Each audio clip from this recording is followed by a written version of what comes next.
Hey, hello everyone. I'm here. This is Bruno Souza, and we are here for one more interview of the Speaker Secrets Initiative. As you know, the Speaker Secrets is, we are talking with a lot of amazing, fantastic speakers, people that travel around the world giving talks, the top speakers in the industry. And we're talking with them to get their secrets so you can be a better speaker yourself, so you can actually, share what you know. And by doing this, you can go, you can increase your career, you can improve your career, you can get great jobs. So today we have a very, very special guest. It's a guest that's like in my heart. Mark Heckler is a good friend. We've known each other for a long time. And so let me just kind of minimize here. Hey, Mark, how are you doing? Hey, great. How are you? Doing fine. So Mark Heckler is, he's a Java champion. He's a Java 1 Rockstar speaker. He travels around the world speaking. He's been an evangelist for a long time. He now works for Pivotal, and where he evangelizes, Spring, right? Have you heard of Spring? Yes, that's Spring, right? So no, so you, so and Mark is actually all over the world, right? He's one of those guys that travel a lot, right? So Mark, let me just kind of start with that right there. There's a lot of people want to get started in speaking, but they see people like you that go to our conference and travel a lot, and they think, oh man, if I do this, if I go travel so much, how can I actually do some coding? So how do you work? Is that how does that work for you? I think I guess to cover a couple of points of that. First of all, when you kind of get your feet wet and kind of get started, you're probably not going to be traveling extensively, so you'll still have your existing home office or office setup that you'll be using. You'll probably be starting off by speaking at a meetup or maybe even just a small gathering over lunch in your workplace. So there, that kind of minimizes the issues with traveling and coding. But I think if you do kind of get into this type of thing where you travel a lot more, you do get a lot better at dealing with things that are maybe not your optimal setup. I know when I'm at my home office, I have a standing desk and a really large 4K monitor and an always-on coffee pot. Of course, that has to happen. You have to have inputs to produce outputs, of course. But you don't always have, you don't have any of those things when you're on the road a lot. So what you find you find yourself doing is filling in a little bit with other tools and aids that will help you kind of set up and be comfortable to code over the longer term, and then kind of find your zone. I carry a few things with me that makes it much easier to code on airplanes and much easier to code in hotel rooms. And I can share some of those if you'd like. But I think ultimately what it comes down to is that you tend to adapt your circumstances and adapt them to you to where you become the most productive you can be, wherever you may be at that point. Cool. Very, very cool. And so, about 40% of the people that are watching here, the Speaker Secrets, they're not sharing anything yet, right? So they want to, and they're looking at ways of doing this. And I know it's hard. A lot of times it's hard for speakers like you that you've been doing this for so long, and to think back when the time that you started, right? And can you remind a little bit us how you got started, and was that easy for you to just kind of become a speaker like this, or it took some time? Can you tell us a little bit about that? Well, sure. I'd be happy to share that. I don't think it's, I mean, I think it would be an extremely rare human being that it would be easy to start with. I think anything, they always say that public speaking is one of the hardest things you can do. People fear that more than death sometimes. And I think there's a lot of truth to that because, it's a very uncomfortable thing to put yourself out there. And most Yeah, of we the actually, time, actually had one. Yeah, we actually had what's that? one of the questions that we got. We have about 200 questions from people that join in here, right? So one of the questions that we got, the biggest challenge that the person has is surviving the experience, right? So yes, Right. the whole idea that people think they can die during talks. Right. Well, I suppose that anything's possible, but you could probably die brushing your teeth too. So you have to kind of prioritize figure out the true risk assessment, and, and chances are that's probably pretty low for most of us. But I do think it's it can be a bit intimidating, and for a few reasons. One of which is that you typically it's so interesting. We typically overvalue others' experience and undervalue our own. So when we have learned something, many times, even when we've really struggled to work through something and we're really happy with the outcome, most of the time we look at that and go, probably everybody else has run into that too, right? Whereas when somebody else would perhaps present that to you before you had to go through this gauntlet and figure this particular thorny issue out and the resolution to it, if somebody had presented that to you, you would have thought, wow, that's really amazing. But the fact that it's your experience, you tend to devalue that.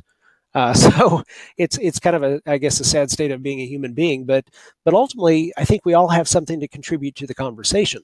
So the first thing you kind of need to look for is something that may, and I say may be worthwhile to others to hear, but again, that kind of conflicts with what I just said. So what I would say is that something that others might appreciate hearing, even if they know something about the particular problem domain, maybe you solved it in a way that they didn't think of, or is better than theirs, or maybe you solved it in a way that isn't as good as the solution that they came up with, employed, whatever.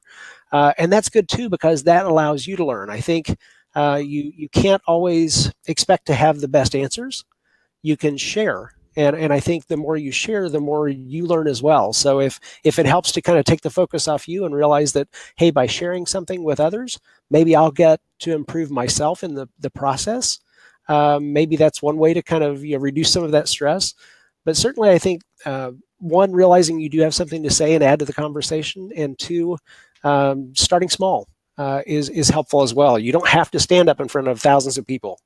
You may just want to sit down with 3 or 4 of your colleagues, coworkers, or maybe speak at a local Java user group or something where there may be a handful of people, maybe there is a large crowd of people, but regardless, it's a fairly familiar group.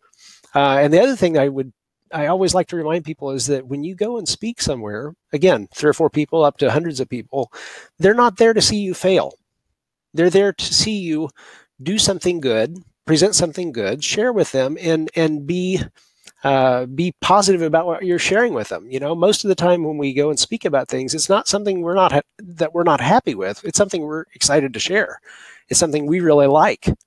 And if you just allow yourself to communicate that hey, this is something I'm really happy about. This is something I feel like is really cool. Let me show you this. And oh, you have a different way of doing this. That's great too. Maybe we both learn and grow in the process. That's a win-win. Very, very good, man. And so, you mentioned a little bit about that you do a lot of coding when you're traveling. And so is today your life mostly about being an evangelist and sharing, or do you still do a lot of coding? How do you divide your time? Different days, different divisions. There on days where you're spending a lot of time traveling, there will be potentially less coding. Even when if you're on an airplane and you can get a good Wi-Fi connection, then you may be able to still continue to do a lot of things. On those horrible planes from the past that are still being flown by several airlines throughout the world, if you have no Wi-Fi and you have several hours that are a dead zone, you may spend your time maybe catching up on some YouTube videos or something that you didn't get to see earlier. There are several things, and I think I mentioned this before, where the different tools you can use to make yourself or allow yourself to be more productive and fill in some of those gaps to where you don't have the large periods of time that you just are idle. We all need time to decompress. I don't want to sound like I'm on 24 hours a day, but there are also times that you want to get work done, and if you can't get it done in a certain way, you can actually make progress in another way. So if you have videos recorded, YouTube has YouTube Red, where you can subscribe to that, or via Play Music, and download videos offline with just tapping a button. So the many times that we've all gone to conferences and we don't get to see this particular talk that we wanted to see, that we really felt like would help us with something, guess what? When the conference publishes it, whether it's a week or a month or 6 months later, you tap download. And then at some point when you're on a plane and you have some dead time, you watch that video. So there's always a chance that even if you can't code at that point in time, you can still feel like you're growing your brain and learning new techniques and expanding your tool set. But kind of coming back to your original question, how do I find the time to code? The travel days where you're extensively, traveling, where you're hopping from plane to plane, maybe spending an hour or two here and there in an airport, that's a little tougher. But those are not every day. So you'll have days where you're home. You'll have days where you're, maybe the day before an event or the day after event or what have you. And that's a perfect time to kind of, either go to a speaker lounge in an event, a venue, or maybe spend a little time in your hotel room and just kind of wall off for 2 or 3 hours or 6 hours or whatever makes you happy, and just kind of get into the code. So there's always a chance. There's always a time. You just kind of have to bend a little bit with the schedule. Okay, that's very cool. So now let's kind of dive into your presentation skills, right? You talk about skills here and how important they are, and when you're preparing a presentation, when you're giving a presentation, one of a set of questions that we got from a lot of different people is, how do you match the skills of the audience, right? Now people have problems like how to present to an audience with extremely wide range of experience, or dealing with an audience that's pretty diverse. It's kind of lots of questions around this, finding the skill of the audience and kind of dealing with this very diverse audience. Do you have to thought, and how do you do that? Well, the first thing I would say is that there's no way to please everyone at any given point in time with a single message, with a single session. I'll never forget, not long after I started at Pivotal, one of my colleagues there, she had just delivered a talk in a room full of, let's say, 100, 300, whatever, however many people, and of course was reading the feedback that came in afterward. And in the exact same talk, at the exact same time, she got one bit of feedback from one person who said, "Not prescriptive enough, there's nothing actionable here I can use." And then from the same talk, in the same room at the same time, somebody else said, "Too prescriptive, I just want concepts that I can use to apply more broadly in my organization, because my organization is different than yours." So you had two absolutely 180-degree out bits of feedback from the exact same session delivered by the same person at the same time. So I think, for one, the idea that you can please everyone is a fool's errand, right?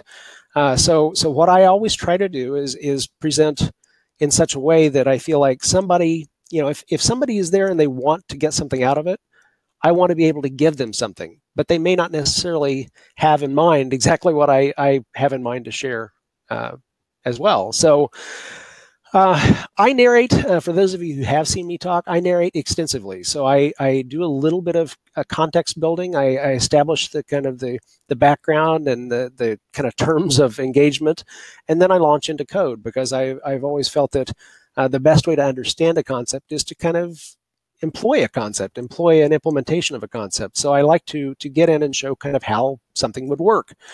So when I do that, I don't just go quiet. Right? I tend to narrate extensively. So even, whether it's somebody who's a senior developer, they probably are enjoying the coding part of it. Junior dev, they're enjoying the coding part, but they need a little bit more context to be provided as you go. If it's somebody who's a project manager or an analyst or something in the room, I think the narrative actually helps them a lot, because while they may not necessarily understand the exact syntax they're seeing, they get what I'm doing because I'm explaining what I'm doing at the time. So I think there's a way to provide a broader value for more people. But at the end of the day, there are always going to be a certain percentage of people who aren't going to get from your talk what they might have hoped or expected from your talk. And that's part of the process. So you just do your best, I guess is what I'm trying to say. I always say, and I'm only half joking, if I feel like I have a good time when I'm presenting something, if I'm enjoying what I'm talking about, if I love what I'm talking about, I have to think there will be at least another 1 or 2 people in the room who might be in the same situation. They're going to really enjoy it too, and hopefully more. But you just be genuine. You throw it out there. You show why you like it. You show what it does and why it does it, what problem it solves, and then you hope that helps somebody else as well. Yeah, that's true. I have a little anecdote about this. There's one time, that not a lot of people write down, what they thought about the talk, right? So we got one time, It was me and a friend. We giving a talk, and we got three people that wrote down things about the talk, right? And one person said it was too basic. Another person said it was too advanced. And the third person said it was just right. I'm like, okay. Perfect. Yeah, that it doesn't get any better than that. I mean, you've covered the whole exactly. So three bears, you know. So there's another thing that a lot of people ask about is, especially people that are kind of they want to start, and they see all those amazing speakers, and they see, oh, I don't have anything to have topics to talk about. So how do you choose topics that people actually want to hear and that have chance to be accepted in events, for example? Well, I just do, I kind of start playing. I mean, I think all of us got into this career field because it's like the endless candy store, right? Or the endless toy store. There are so many things that you can work with, play with, try out. And it doesn't mean that you're going to chase all of them all the way to the end game. You know, you may try a particular thing and say, well, this doesn't really fit any problem set that I have. It may fit that problem set, but I don't feel like it's the ideal solution, or maybe not even a very workable solution.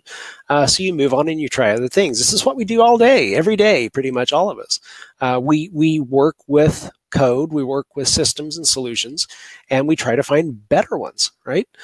So I think the way that, the way I personally select things is I start playing with different things. I start kicking the tires on different technologies and the different tools and just ways of solving problems. And when I run onto one that it kind of excites me, that's one that I know that I want to talk about. I want to share because it excites me. Chances are it will excite some other people too. You know, they'll look at that and they'll say, wow, that's cool. I never thought about approaching that particular problem in that particular way. Or, well, I've been using this. Why should I look at that? Well, this solves this better because this. And they say, oh, that's cool. That's great. That's what we've been looking for. That was our only real complaint with this, whatever we've been using.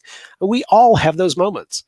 So if you're looking for a topic, why not share something that you've found just by kind of sampling the different dishes on the buffet or the candy in the candy store, to where you say, you know, this is something you might be interested in. This is kind of cool. I like this. And again, not everybody will, but it's a good start for a good talk if you like what you're working with yourself. Did that kind of answer? I think this is a life advice. Okay. Yeah, cool. I think this is kind of a life advice, right? Because if you like if you're working yourself, that's going to be a lot better for a lot of things, right? Right. Well, and this is kind of a drastic thing, but there was a vice president actually in my hometown who he wrote up a really nice article that he posted. I think it was to LinkedIn. Maybe Medium, I don't remember where. I read everything from everywhere, so it kind of all blurs after a point. But he said something about his early career advice he got from his mentor was something about, if you can't change your company, change your company. Meaning, if you see there's a problem in your organization and you try to raise the awareness and say, hey, this is a problem, we can solve it this way. And hopefully you can make that impactful change and improve your organization. But if they're not listening, if the door is not open to change, if the door is not open to improvement, you need to go where it is open to improvement. Find a different company, a different organization. And I think the same thing goes with our tool sets. Not that we have to be entertained at all time. I think that obviously our field also suffers from shiny object syndrome, where we're always kind of looking for the new shiny thing that's cool and hip and trendy. But I do think there's a lot of value, and it's absolutely essential that we try new things so that we can see if it's just empty promises or rehashed solutions of things that didn't work so well before, or if they really are a new and useful way of addressing a particularly thorny problem that we have. So I think in life, in our field, in pretty much every way, we do need to kind of keep our eyes open to better ways to solve problems that we've either solved and not done optimally or haven't yet been able to tackle.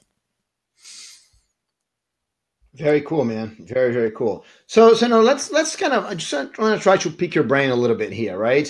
Could you try to go on a specific use case, maybe try to remember a presentation that you prepared or let's say something very obvious like, I don't know, Java 8 or Java 9 or some some version of Spring that just came out or something like this that you had to prepare a talk to.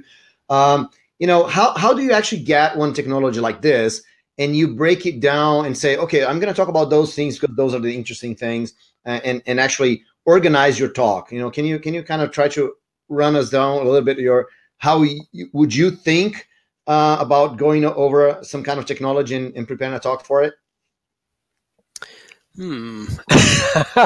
That's tough. I guess because after you do this a few way too many times, you kind of fall into the natural routine. It's sort of like when someone asks you, "Hey, why do you do this in English, Spanish, Portuguese, whatever? Why is this said this particular way?" And you look at them and say, I don't know. I just have always said it that way, and that's the way it's said. You don't know this particular grammar rule because you may have learned it, but it may have been when you were 7 years old or 5 or 10 or whatever the case may be, and you just have internalized it to the point that you don't break it down by the specific rule. But right. I'll give it a shot. Yeah, give it a shot because you know what? A lot of times seeing how people think helps us kind of see how we could do this. Well, I think that what I usually do is I start with the technology. It's always the technology, and I suppose other people may have a little more organized on what does our organization want to present and all that. But I'm very grateful. Pivotal One has an abundance of toys and very useful technologies. I don't know that you could actually go off in a direction that wouldn't be useful to developers and helpful to Pivotal at the same time. But that said, there's no pressure at all on us to choose a particular topic and push it, which is awesome because that lets me start and end with the technology and start with something that again, you play with different things, you run onto something that really excites you, that really makes you feel like this is incredibly useful. I have to share this.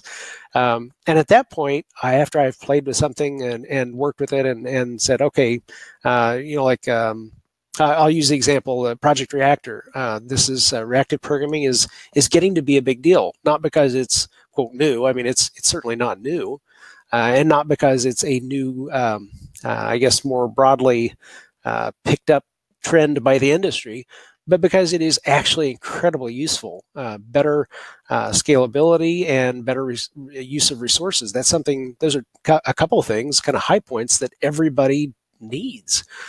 So when you start playing with this, you start playing with the technology, then when I start playing with it, I'll not extrapolate to everyone else. This is kind of my process, I guess. But I start playing with something and I think this is incredibly useful. I want to do a talk on this.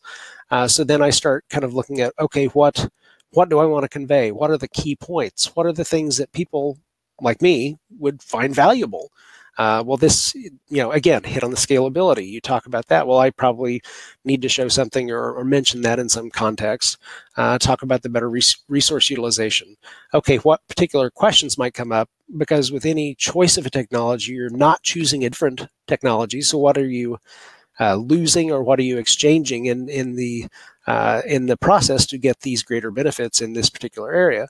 So you want to capture those things. So I usually start with, what I start with is an ASCII document in Visual Studio Code. And I just start capturing kind of saying it's an outline is giving it a bit too much structure, but start capturing some loose notes.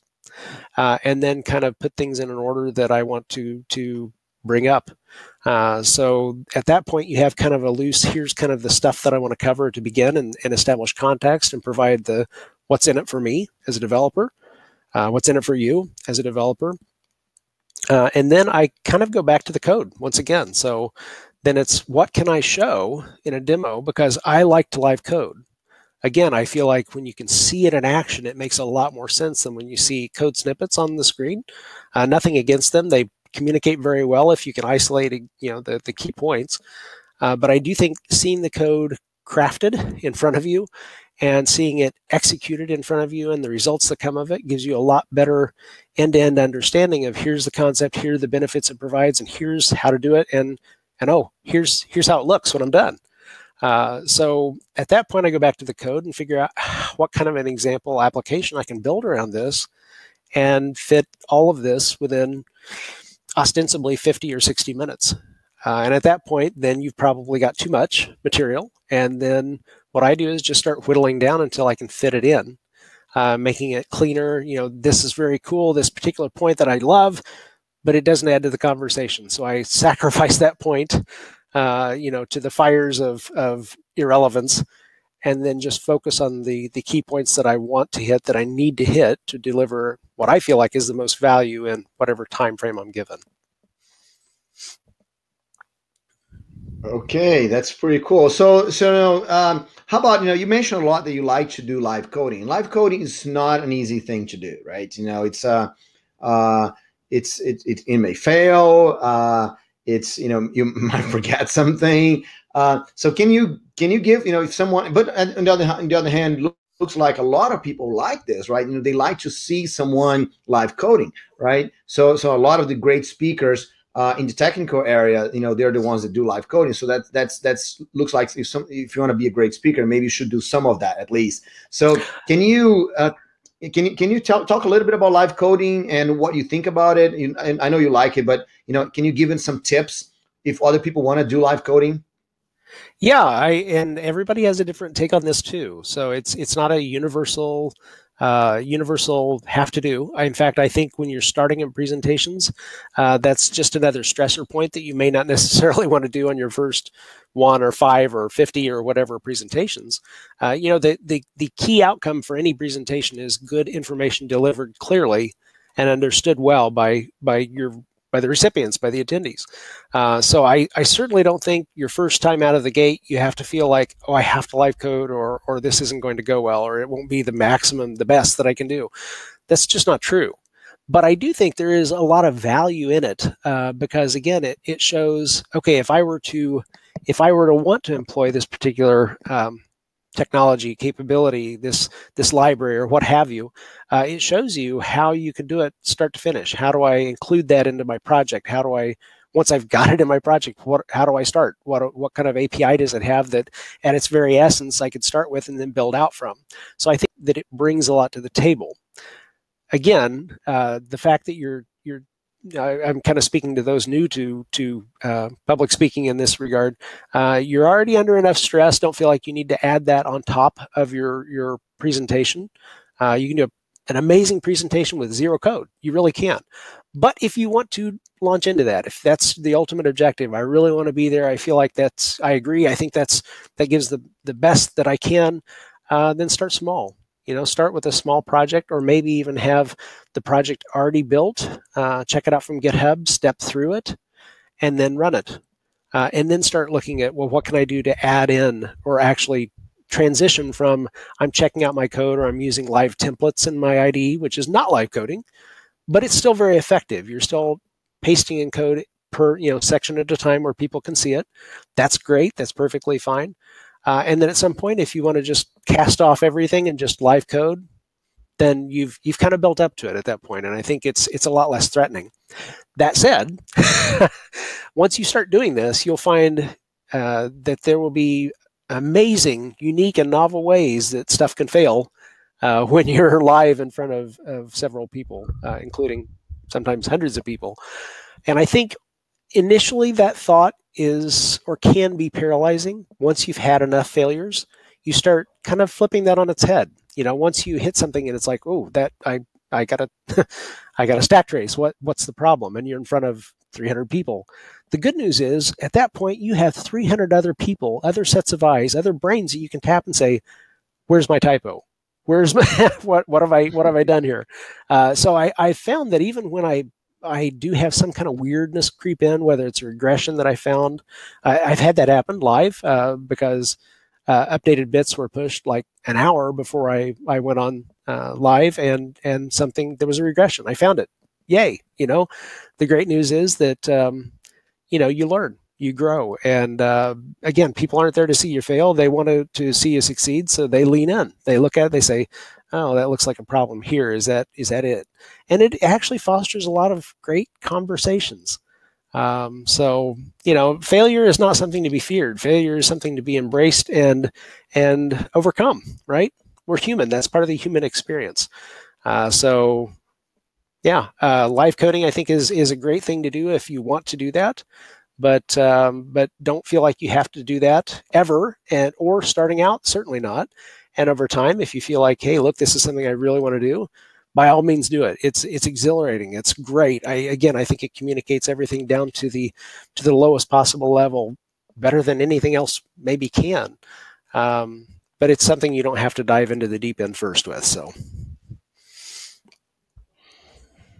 Okay, that's very good. So let me go to a question, like a beginner's question, right? There's a lot of people that want to get in, because you mentioned that you don't have to do live coding, and maybe not at all, right? But a lot of people that and one of the reasons why you shouldn't start with this is because there's so many things that you already have to learn to do the first talk, right? Code is just one more that actually gets scared, but you started by saying that presenting is something that's very scary, and there's even someone that says that he hopes it to survive the experience, right? So how do you deal with being nervous, right? Because you mentioned I know you do talk with very large conference with hundreds or maybe thousands of people in the audience, and do you get nervous when you walk on the stage? Did you get nervous in the past, and what did you do to solve that? Sure. I think it's good to be nervous. I don't think paralyzing fear is bad, right? But a little bit of nervousness, I think, makes us, it gets the adrenaline going. It gets us to where we try a little harder. We want to do our best. And let's face it, all of us who are speakers, who are, I can't imagine there's anyone out there who doesn't want to give the absolute most value to every attendee out there. I mean, we all do. We all want to convey great information that's useful and immediately valuable to everybody who hears us speak. Not for us, but for them. We want to feel like we've contributed in some way. But I guess everybody's different. I still get a bit nervous every time I step out in front of a crowd, and that can be a crowd of a handful of people, 4 or 5 people, because again, I think part of it is you just want to do a good job, so you're going to be a little nervous.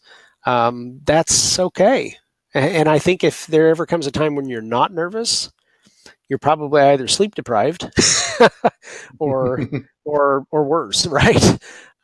So how do you get over that? I think the key to getting over any fear, healthy or unhealthy, is to do it. If you're afraid of doing that, again, set yourself up for success. Don't immediately launch into thousands and thousands of people in an auditorium and sold out show type thing.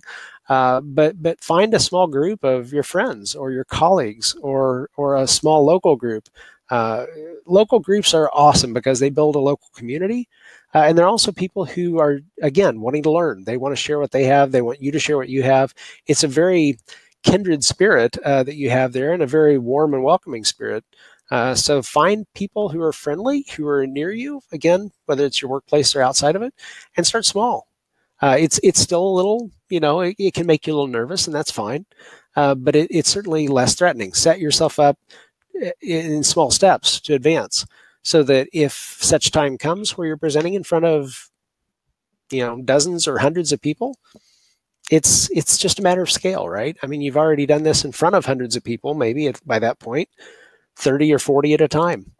It's just a matter of you have a couple hundred in a room at that point, or 800 or whatever the number is. It doesn't matter, because you've done this by that point so many times. You're still getting a little nervous, but it's a healthy nervous. Okay, so we talk about a question from people just beginning. But let's kind of go to the other side of the spectrum, because we got some questions of people that are already doing it, and they wanna grow, right? So one of the persons says, I'm very interested in how to raise my game to the professional level.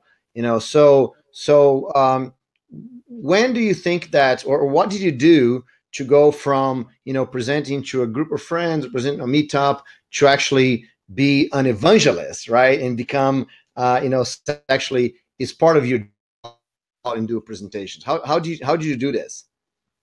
Well, and again, everybody has a different take on this, but I always feel like that in most cases, most of us don't start out that way, right? We don't start out as an advocate or an evangelist or what have you. We start out by coding. You know, we're a junior dev, or maybe over time become a senior dev, and we're I mean, this is our job.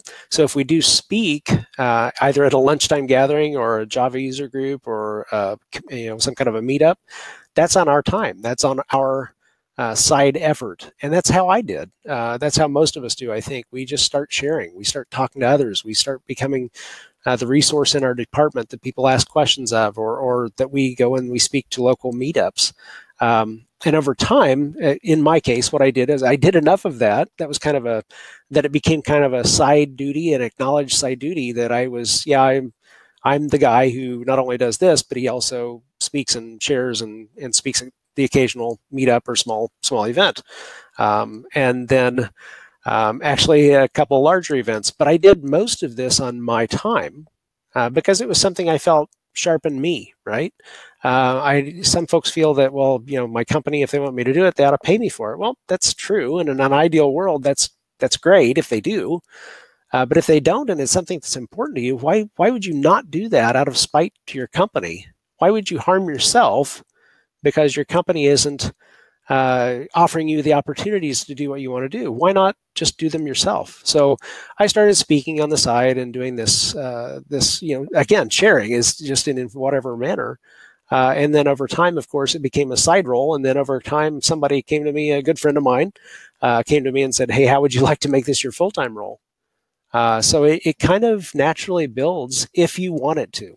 Nothing says that just because you present at the occasional meetup that you have to become a full-time advocate. But certainly once you get kind of in that rhythm and you enjoy what you're doing and you've honed your craft a bit, I think it becomes really obvious to organizations and groups who are wanting to get their message out that you might be a good candidate to help them do that for them. So I think it's a natural evolution. Okay, very good. So there's a question here that I consider one of the hardest question for us speakers in general. Right? Yeah, you a little bit, right? No worries. That's another thing that people. No, the person asks here, how do we get feedback on the talks when I give a local meetups? And for me, I find it's very, very hard to get honest feedback from the talk, from everyone, right? The attendees, the organizations. So how do you do this? How do you actually get honest feedback, or how, because you need feedback to improve, right? So, or how do you gauge success, for example? Well, as they say, one data point doesn't make a trend. So if you only speak at one local meetup per year and you can't get feedback from them, you're not going to have anything to go on, right? So what I would suggest is that if you go to a particular meetup, small event, large event, what have you, you may get feedback, you may not. Even some of the largest events in the world that you go to, things happen. One major event at one of the largest Java conferences on the planet, they had an issue with their feedback mechanism. So even though people may have been very willing to provide feedback, may have provided hundreds of tidbits and data points, none of them came through. So you have that occasionally, but then you'll also have other events which will provide just superb feedback because for whatever reason they've got an electronic voting thing that as people walk out that they can just quickly tap red, yellow, green, and that's fine too. But I think again you have to be careful with feedback and not to let that either over encourage you or discourage you, because there are many times think of your own experiences. If you go to a talk and it may be a very good talk, but it wasn't at all what you hoped to get out of it, you may rate that as a yellow because I'm using the red, yellow, green thing again, red being bad, this is horrible, I wasn't happy, I didn't get anything out of it. Yellow being, it was all right. Green being, this was an amazing talk, really liked it.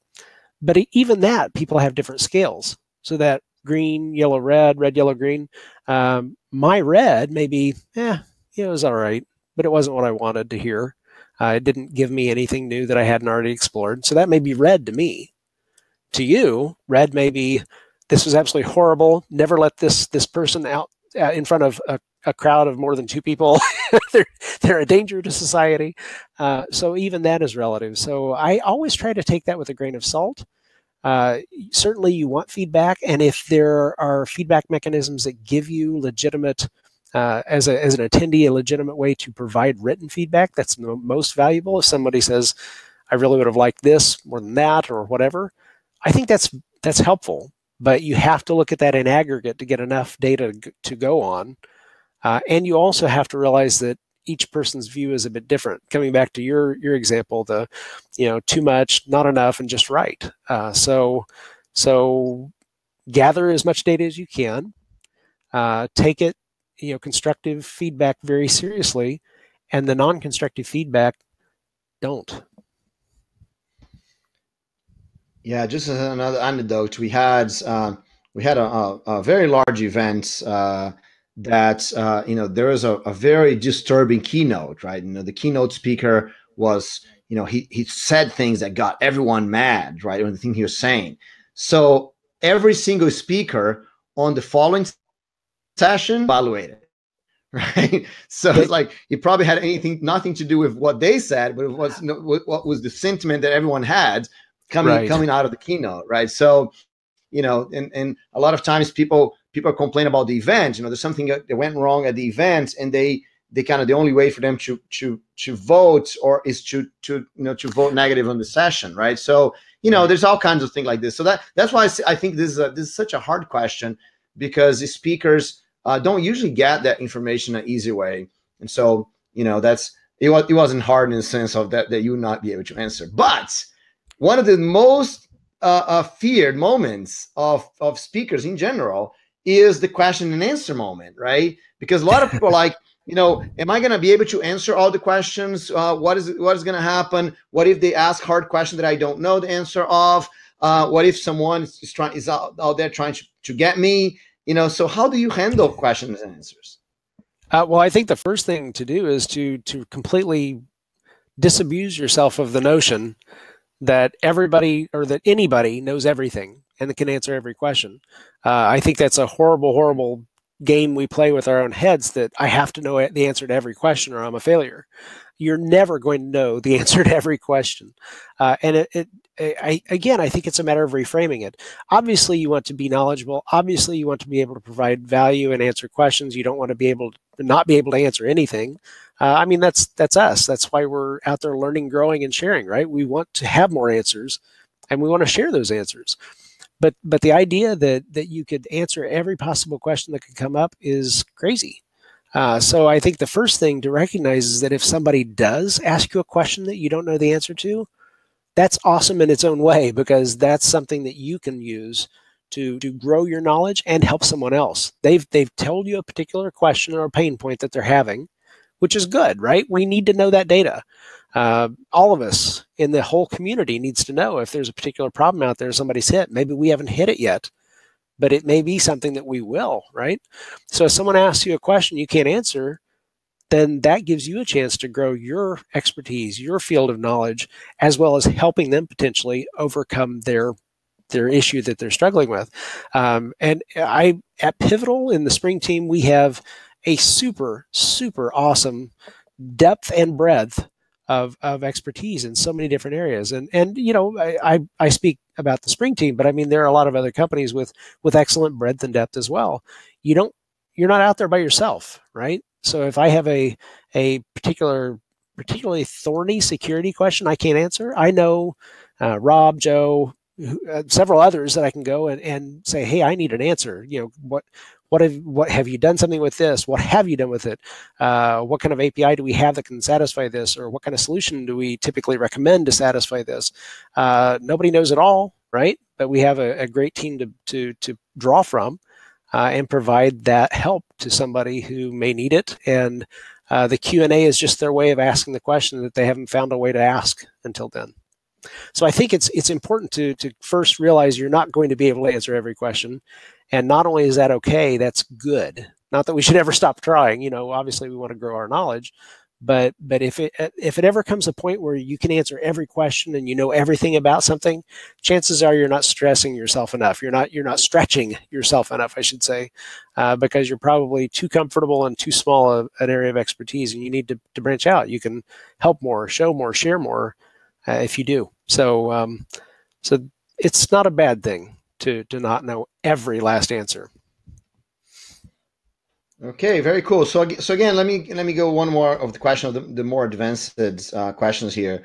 So one of the persons said that he's very interested to work with international partners, right? So so do you do this kind of things? You just mentioned that you have other people from your organization that you speak with, right? But do you work with maybe a junior person that can help you out in your talk somehow?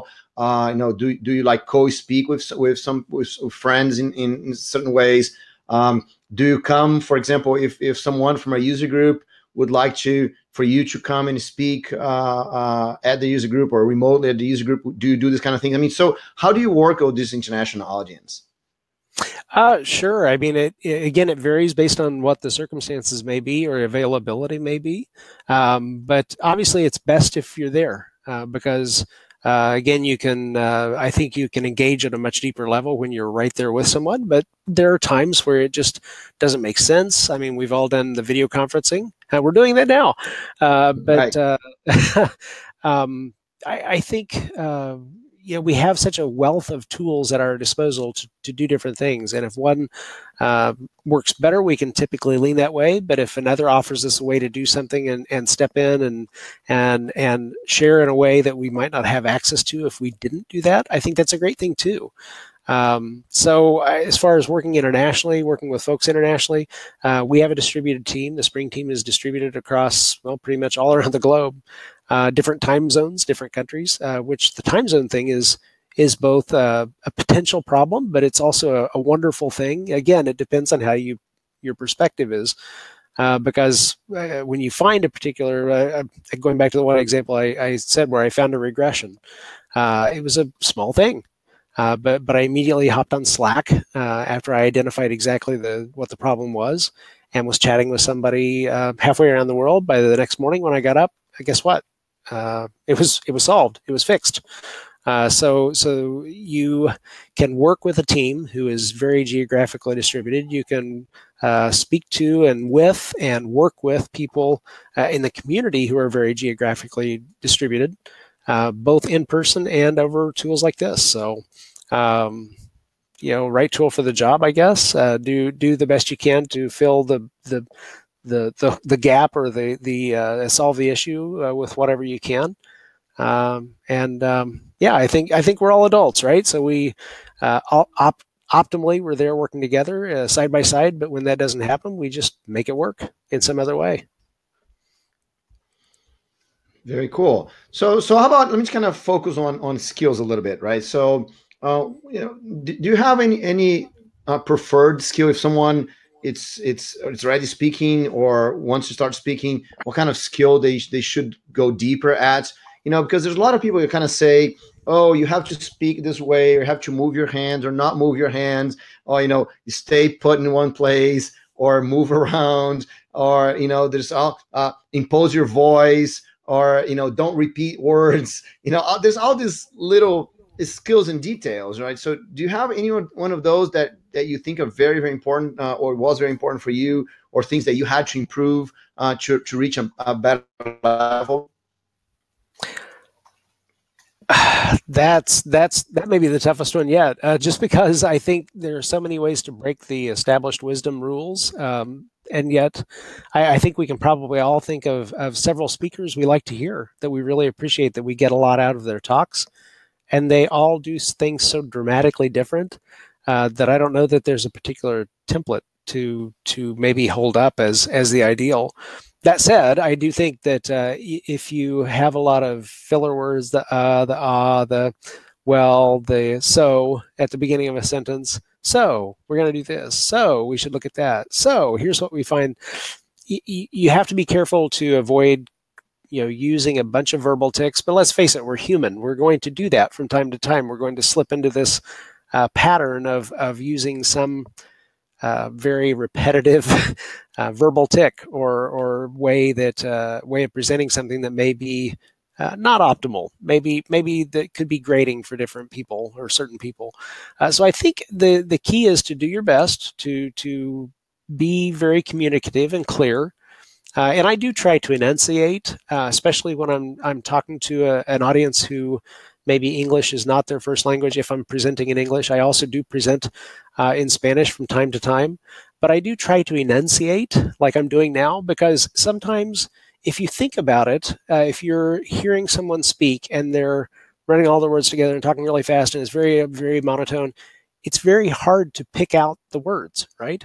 And our goal, our ultimate objective, is to clearly communicate whatever our material is to the listener. And if the listener can't pick that out, in that regard, you probably could have done better. So I do think that it's important to try to do your best to present in a very clear and compelling way. But it doesn't mean we're always going to nail it. We're not always going to go through without making some foibles. And at some point, someone may point those out to you. Hey, you say a lot. Okay, that hurt. But I needed to hear that, right? Because then I can fix it and do better the next time. And you have whoever was kind or unkind, depending on their context, enough to point that out to you. You have them to thank for that, for making you a better speaker. So again, I think that it comes down to taking criticism, I shouldn't say lightly, that's not what I want to say, but certainly taking it as constructive when you can do so. And the criticism you may feel, because again, we're all humans. There are going to be times where somebody will criticize you and it's horribly unfounded, and just flush that. Look for ways you can improve yourself and do better each time out of the gate. And then I guess the other thing I would try to point out, and I'm kind of going a little bit far afield of what our original topic was, but from time to time, look back. Because if you can't look back at yourself from 6 months or a year before and feel like you've grown, you may want to reassess what you're doing. But let's face it, most of us, if we're trying to do better, trying to grow, trying to communicate better with audiences, if we look back at stuff we did a year ago and where we are now, we can see that there's some growth there. And if there's growth there, that's good. That means you're still improving, you're still polishing. And there's nothing that should give you any more pleasure than that, because knowing that as of today, this is the worst I will be from this point forward. When I look back a year from now, that's the worst I'll be from that point forward, as long as you keep trying to learn, grow, and improve. Yeah, one thing that I love about those conversations about speaking is because there's so much life wisdom here, right? Because that's just a nice way of saying I'm old, but that's cool. Yeah. No, it's not. You talk about right? thinking how you're going to be a year from now, or improving yourself from a certain point of time. That's like you can apply this for so many facets of your life, I think. Well, and I think it's so true. I think we are constantly, again, as people who care, right? If you didn't care, it would be easy. It wouldn't matter. But the fact that most of us are trying to do a good job, we're trying to help others, we're trying to share information with others, and even at a very personal level, if you're learning to cook, learning to sing, learning to play an instrument, we look at where we are at that point in time. And we think, this is horrible. I'm never going to get this. I'm terrible. I never can get the subjunctive or whatever the case is in a language. I can't get this particular chord on a guitar, or whatever the case may be. You look at where you are now and you're dissatisfied. And the good thing is that dissatisfaction makes you push harder, it makes you try, it makes you want to do better. But I think we forget far too often how far we've come. And we don't take stock of how much we've improved over 6 months or a year or what have you. And if we do that periodically, there's nothing wrong with taking a little bit of pride and gratitude in that we've really improved. We've really come a long way in the last 12 months, for instance, while still being not content to stay there. always wanting to do better and improve and make it even better in 12 months, where we can look back and at the time grumble about where we are and feeling like we're not doing a very good job, and then realize, yeah, but compared to last year, this is pretty good, right? I can actually understand or make out the song that I'm playing. So. Yeah, very cool. So one of the things that you mentioned is that you do talks in English and in Spanish, right? Mm-hmm. So, do you have any tips for people speaking in a not on their native language? Be patient, and that's. I speak very quickly in English. I like to speak very quickly, so I tend to think fast, talk fast. I guess, in at least most of the time, excluding the times that I'm sleep deprived and coffee deprived, of course. But generally, I like to go at a very rapid clip. I also find that obviously when you're dealing with a lot of international audiences, to assume that everyone else should be able to go at that pace is probably rather inconsiderate. Not that some people can't talk and understand faster than I do, but to assume that as a universal is probably a bit horrible, cruel to do. If somebody's just starting out and coming in, you should be able to accommodate a little bit better. But for me personally, when I started delivering talks in Spanish as well, I don't speak nearly as quickly in a second language as I do in my first language. So that is, for me personally, very frustrating, because I don't feel like I'm doing my best, giving my best, unless I can deliver at that rapid pace. But to be honest with you, it's that growth process. The first time folks had to listen to me present in English was probably rather painful for them. So why should it be any different in any other language? It's going to be a growing process.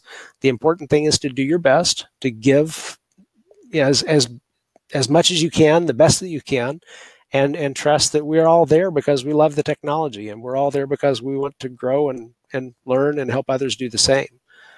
So that's what I would keep coming back to. I never want to give anybody, let them off the hook from trying harder. I never want to let myself off the hook from trying harder. But you also have to realize that, again, today's the worst you'll ever be as long as you keep improving. So, one thing that strikes me when you're talking is that you're always talking about helping people, and this is everything you're saying is so inspiring. So, and this is actually one of the main topics that we got in our questions, is how to be inspiring, how to be interesting to the audience, right? And so, do you have any tips on or are you naturally inspiring like you're being right now?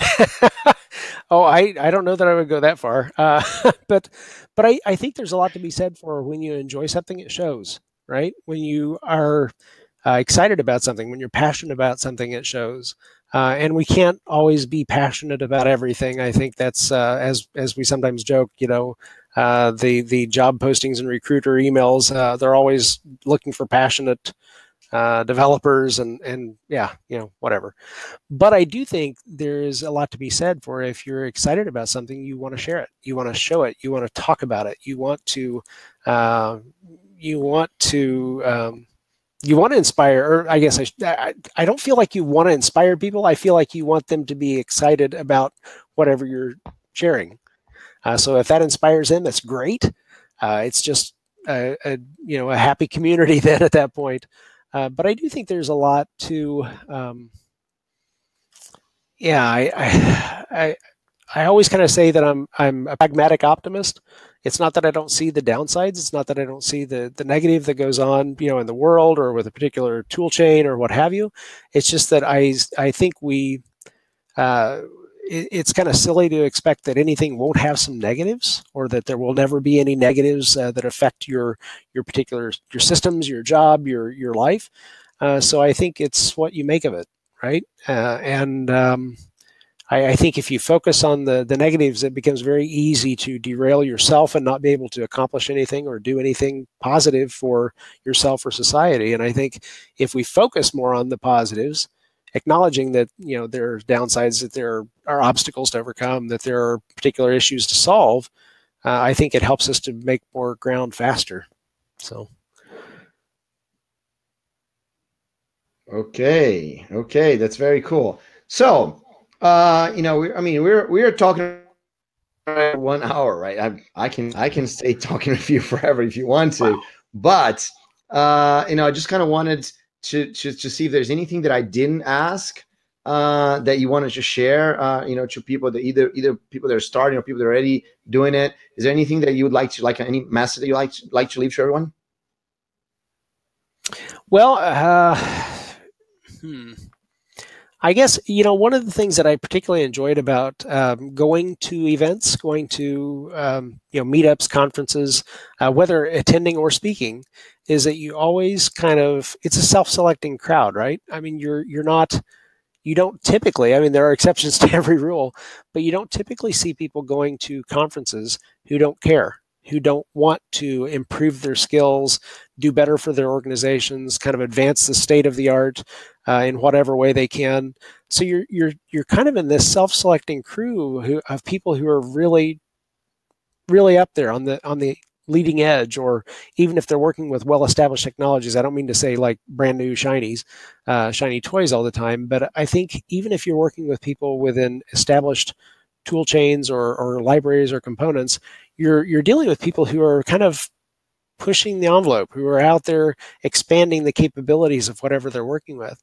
So your chance to not just share, but to have shared with you really deep insights and really great information and new ways of considering the same information are multiplied.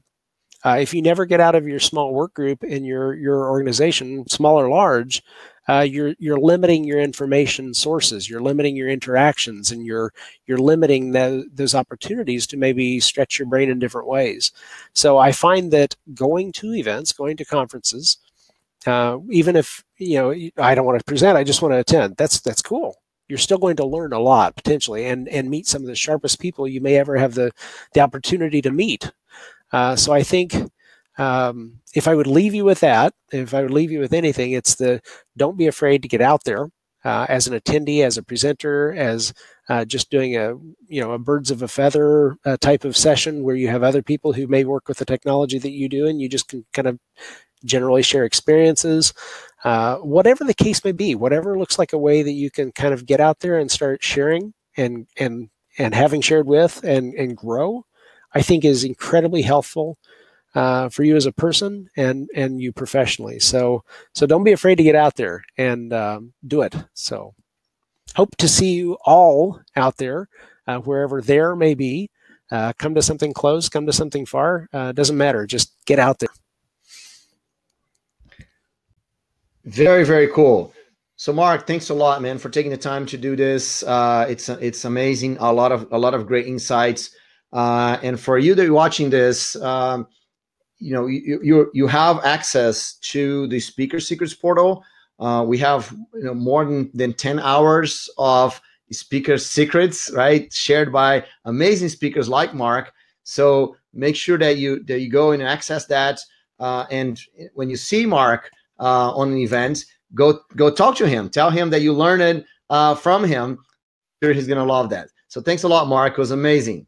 Yeah, absolutely. And I have my DMs open, so follow me on Twitter, MKHeck. Shoot me a DM and just say hi. And hope to run into you somewhere out there and just maybe have coffee and talk code, or better yet, have coffee and write code. So cool. Yeah. So Mark's Twitter is gonna be on the comments. And go talk with him on Twitter. So is Twitter a good way for speakers to reach out to you? Is the best way? I find that's the best way. I made just an offhand comment a few months ago about I live on Twitter. I spend more time on Twitter than I do in my house. And then I actually figured it up. And there are some months that I spend more time on Twitter than I do in my house. But that's a little extreme. Not everybody lives on Twitter that way. But I do find it's the fastest, easiest way to reach your favorite open source committers. I mean, I think it's just a medium that's wonderful for that kind of communication, and several other bad ways of communicating. But it certainly has the highest potential for a strong signal to noise ratio. So yeah, MKHeck on Twitter is the fastest, best way to reach me. And failing that, I still do have email addresses, for the next, I don't know, year or two. Okay. All right, Mark. Thanks a lot. Everyone who's watching us, thanks a lot for being here. Go to the Speaker Secrets portal and go learn the best secrets from the best speakers in the industry. Thanks a lot. Thanks. Hope to see you all soon.